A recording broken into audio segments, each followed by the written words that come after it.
To make this delicious margarita, the tools you will need are a jigger, shaker tins, a hawthorn strainer, a fine strainer, a citrus press, and a chilled coupe.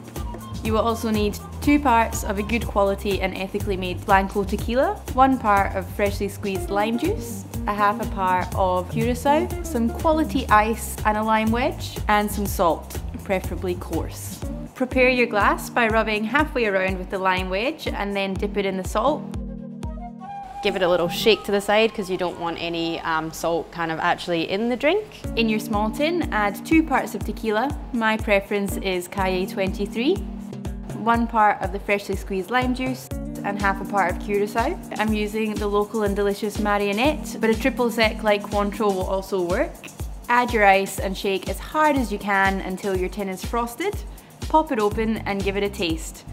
Lime juice can vary as to how sour it is, so you might need to add a little drop more Curacao or even a couple of drops of sugar syrup. Strain your margarita into the coupe. I like to double strain, but on a hot day you might like the extra ice that the fine strainer takes out. There you are, a deliciously refreshing margarita, so now you know.